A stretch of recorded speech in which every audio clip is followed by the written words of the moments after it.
cerpen dari Widya Arfianti Puspasari yang berjudul Mawar Nirmala. Suara ocehan ibu-ibu warung memecahkan keterangan hati seorang gadis. Secepatnya dengan tangan gemetar ia mengeluarkan uang pecah dari kantong plastik lecek itu. Ia mengungut pelan recehan yang jatuh di lantai. Segera diambilnya bungkusan plastik yang berisi singkong dan minyak. Ia melewati ibu-ibu itu dengan menundukkan wajah.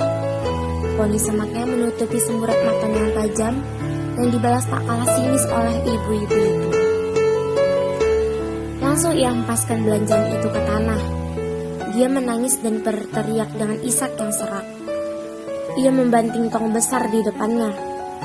Dengan sigap Mak Tinur yang mendengar suara bising itu menuju pintu rumahnya. Ku bilang diam, diam. Mak Tinur menarik rambut panjang Nirmala yang kusut dan menghantamkannya ke depan pintu tua yang hampir lapuk. Singkat cerita, Nirmala adalah anak kandung Mak Tinur yang tak tahu siapa ayahnya. Mudanya Mak Tinur adalah gadis botak yang molek.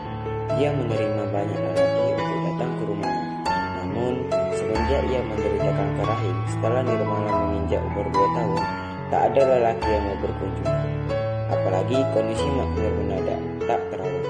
Sering di malam hari, sakit Nirmala kambuh. Mak Tinur menghantamkan sandal jepit ke mulut Nirmala karena Nirmala tak henti menjerit.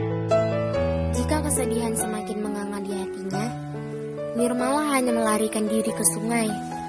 Karena di ujung-ujung pohon belukar ia tumbuhi pohon mawar. Seorang lelaki muda berkemeja hitam mengamati langkahnya. Nirmala mencium mawar-mawar itu dengan lekat, lalu mencucukkan duri-duri mawar itu ke jarinya. Hei, kenapa kau cucuk jarimu? Nirmala tersentak dan berlari sambil membungkus jari dengan kain rok yang dipakai. Keesokan harinya, lelaki muda itu datang ke sungai. Dia penasaran dengan Nirmala. Di sisi lain, ia memang sedang mengerjakan proyek pembangunan untuk merapikan keadaan sungai di kampung ini. Akhirnya Nirmala kembali ke tempat mawar-mawar itu. Hei, tenanglah. Aku ini bukan orang jahat, jangan takut. Duduklah, duduk. Aku Brian. Kau masih takut? Nah, kau pukul aku jika aku berbuat jahat. Nirmala memegang kayu itu dan mulai tenang. Hei, kau kenapa? Siapa namamu? Dengan suara lirih dan penuh getar, Nirmala membuka mulut. Nirmala. Oh, Nirmala. Nama yang cantik. Jangan kau kusutkan wajahmu. Lelaki itu mematikan satu bunga mawar dan menaruhnya di telinga Nirmala. Hari ini, lelaki itu akan segera membereskan proyek itu. Salah satunya membersihkan sampah di sungai dan membabat bunga mawar yang mengelilingi pohon jati yang beberapa warga menganggap bunga mawar itu pembawa sial.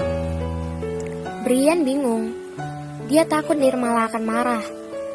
Beberapa jam ia mengulur waktu, tetapi Nirmala tak kunjung datang. Akhirnya mawar itu dibabat habis. Nirmala baru datang. Ia terkejut bukan kepalang. Ia menjerit dan memukul dada Brian. Hei, tenanglah Nir. Aku bisa menjelaskannya. Nirmala menghentikan pukulannya. Ia tak mau mendengarkan perkataan apapun dari lelaki itu. Semua mawar yang dikumpulkannya ia dekap di dadanya. Setelah merasa cukup, Nirmala pergi dan meninggalkan Brian. Karena tak tenang akan mawar Nirmala, Brian bertanya kepada orang-orang kampung di manakah gadis itu tinggal. Setelah tahu di mana rumah Nirmala, segera ia pergi ke rumah Nirmala. Permisi. Cari siapa, Bang? Aku mau mencari Nirmala. Apa ini rumahnya, Bu? Sudah 3 hari ini Nirmala tak pulang ke rumah. Aku tak tahu kemana dia. Mak Tinur masuk ke rumah tanpa bicara lagi. Jantung Brian berdetak kencang. Rasa bersalah semakin melebari lapangan dadanya. Hatinya tak tenang. Tapi sudahlah.